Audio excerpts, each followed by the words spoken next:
Bonjour, c'est Jules Lavie pour Code Source, le podcast d'actualité du Parisien. C'est l'une des pièces les plus jouées dans le monde, traduite dans des dizaines de langues. Les monologues du vagin ont été présentés sur scène pour la première fois il y a 25 ans, en 1996, aux États-Unis, dans un petit théâtre de New York. À l'occasion de cet anniversaire, chez Code Source, on a eu envie d'écouter l'actrice Fanny Cotenson, la première française à avoir porté ce texte. Au micro de Claudia Prolongeau, elle raconte à la fois son histoire et celle de cette pièce qui a marqué sa vie.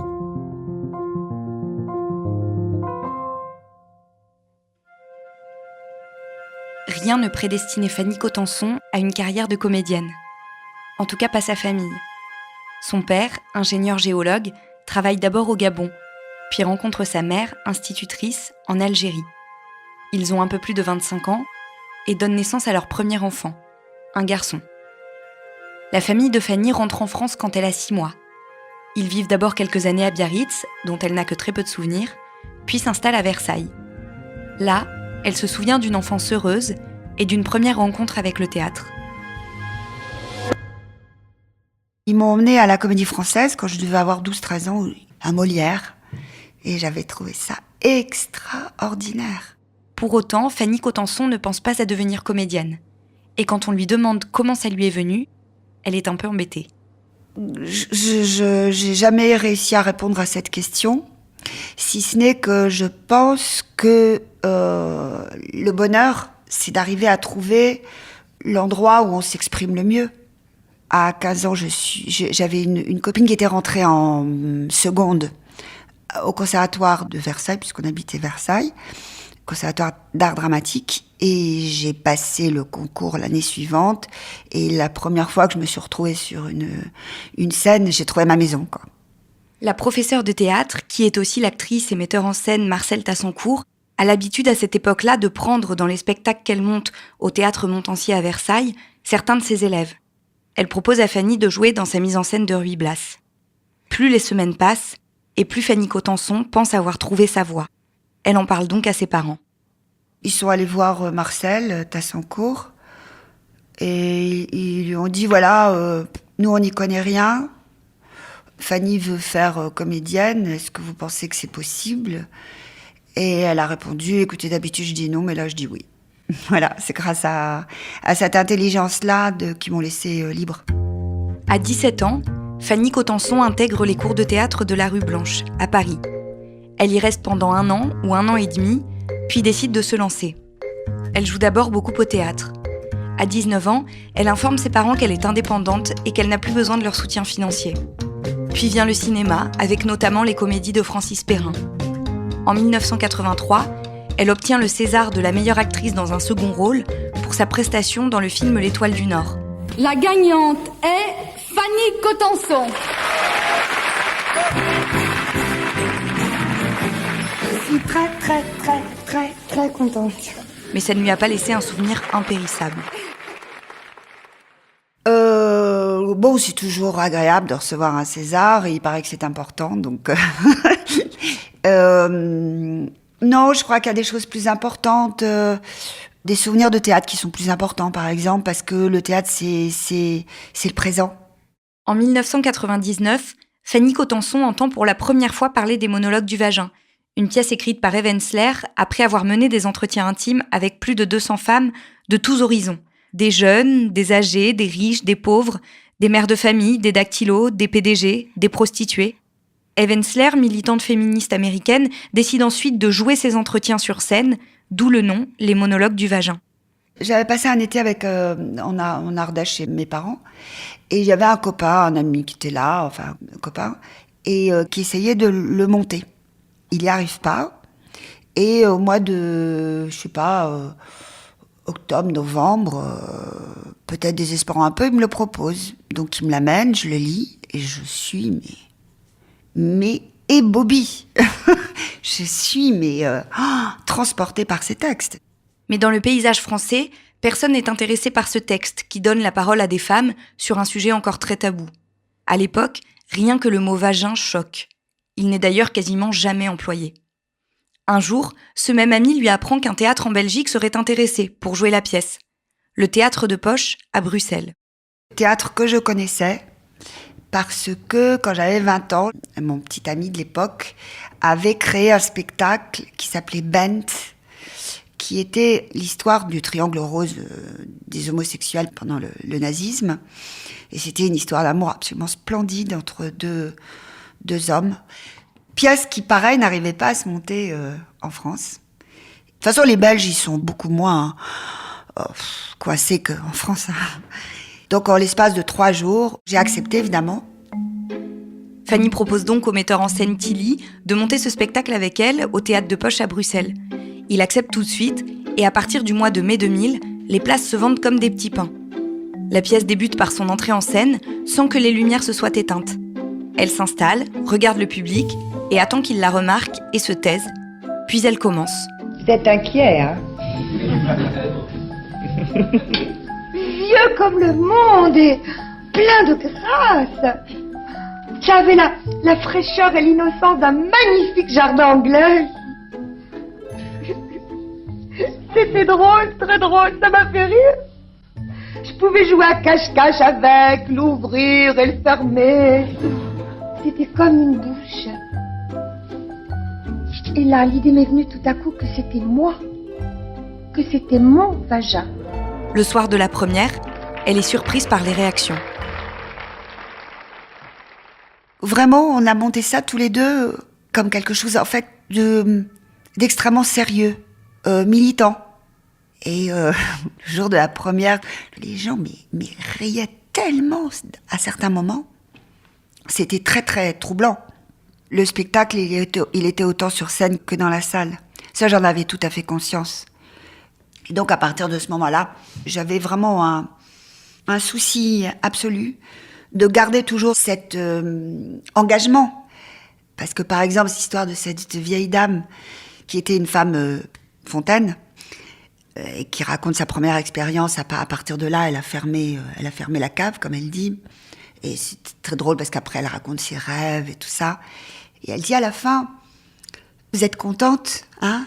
Vous avez eu ce que vous voulez, parce que c'est une femme qui interviewe l'autre. C'est Eve Ensler qui a interviewé toutes ces femmes. Vous êtes contente, hein? Vous avez eu ce que vous voulez, je vous ai raconté ça. Et puis elle disait, moi, de vous avoir parlé, je me sens un peu mieux. Bah. Et ça, c'était les gens, ça les rattrapait, quoi, vraiment. À la fin de chaque monologue où les gens riaient, je mettais un point d'honneur à les rattraper pour qu'ils comprennent ce que ça voulait raconter. Avec ses amis, Fanny parle beaucoup de ce spectacle. Parmi les couples qu'elle connaît bien et qui viennent la voir, les monologues du vagin provoquent même des discussions très drôles. Mais avec sa famille, c'est un peu plus compliqué.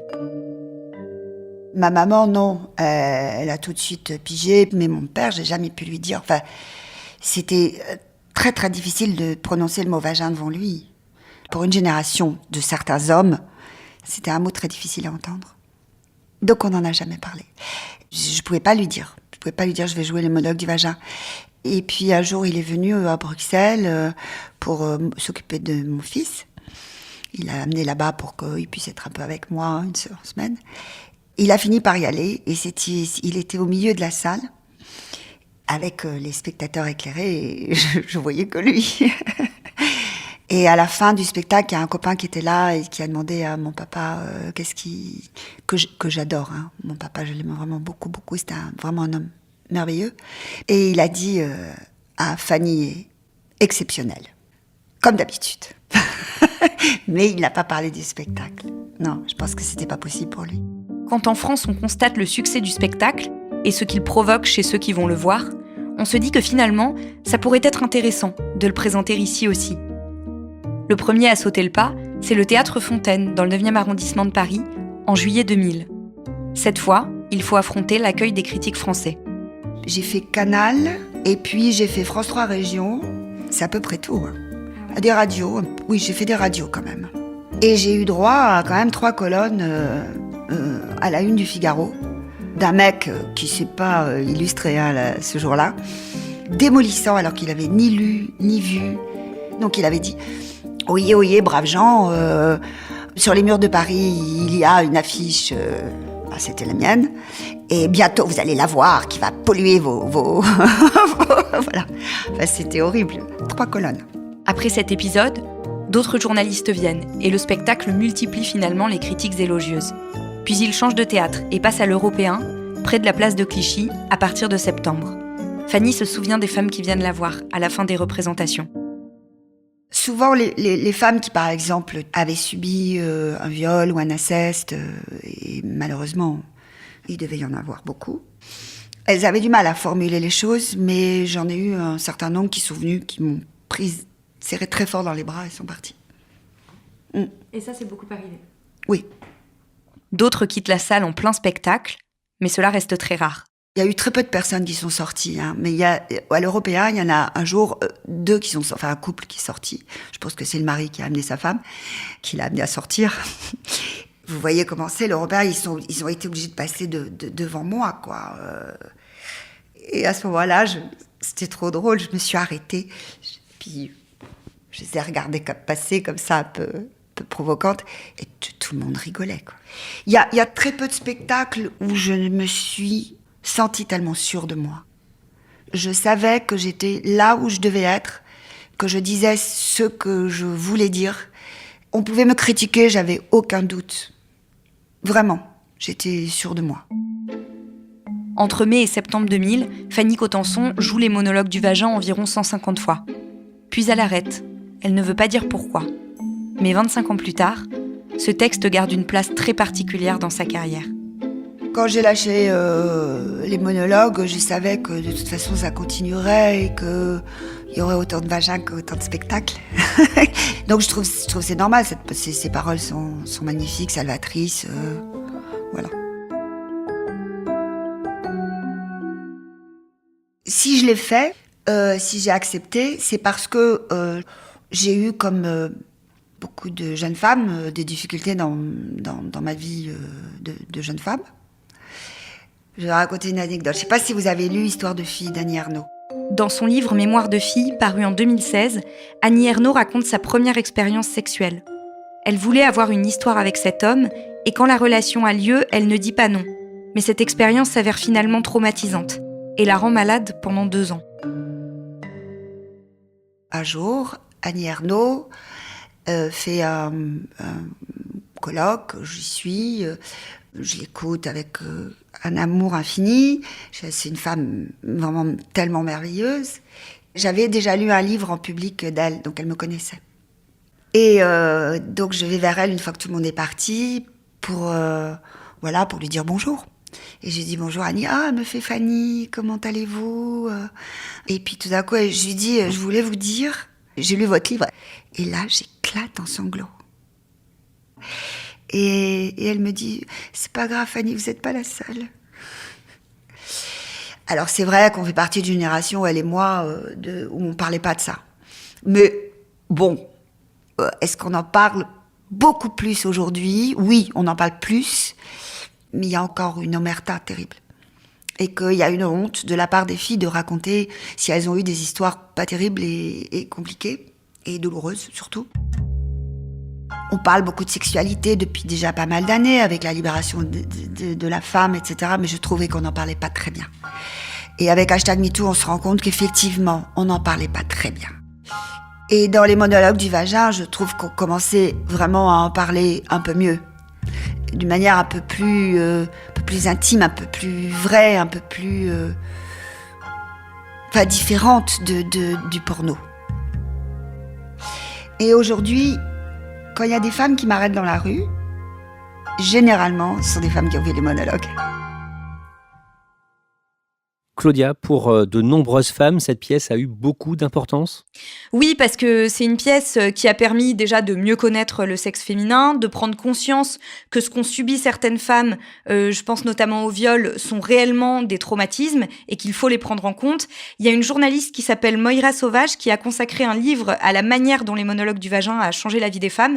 Elle est allée en interviewer plein qui avaient été bouleversés par cette pièce et ça s'appelle « Les aventures de ce fabuleux vagin » et dedans on voit très bien à quel point cette pièce a eu un impact. Et l'autrice des monologues du vagin, la dramaturge féministe américaine Eve Ensler, a tout fait pour que sa pièce soit diffusée le plus largement possible. Tout à fait. 2 ans après la création de la pièce, donc dès 1998, elle a fait en sorte que des non-professionnels puissent la jouer à condition d'avoir une salle pour y faire une représentation. Ensuite, les fonds réunis grâce à cette représentation étaient destinés à aider les femmes victimes de violences. Et rien que les 10 premières années, il y a eu plus de 10 millions qui ont été récoltés pour dénoncer et lutter contre la violence domestique, le viol et les mutilations génitales. Dernière question, Claudia. 25 ans après, cette pièce continue à être jouée ? Oui, elle est jouée régulièrement. Elle a été au programme du Festival Off d'Avignon pendant plus de 10 ans d'affilée. Et le texte a été traduit en 50 langues et joué dans 140 pays différents, dont la France donc. Mais ce qu'on peut noter, c'est que la France a quand même été un des derniers pays à la jouer. Et on a voulu ici changer le titre, ce qu'Evensler a refusé. Donc ça s'appelle toujours Les monologues du vagin, même en France. Merci Claudia Prolongeau et merci à Pauline Conradson qui nous a donné l'idée de ce sujet. Cet épisode a été produit par Thibault Lambert, Ambre Rosala, Raphaël Pueyo et Clara Hage. Réalisation Julien Moncouquiol. Code Source est le podcast d'actualité du Parisien, disponible chaque soir du lundi au vendredi. Pour ne rater aucun épisode, abonnez-vous sur Apple Podcast, Google Podcast ou encore Podcast Addict. N'hésitez pas à nous écrire codesource@leparisien.fr. Et puis si vous aimez Code Source, dites-le nous en laissant des petites étoiles ou un commentaire sur votre application préférée.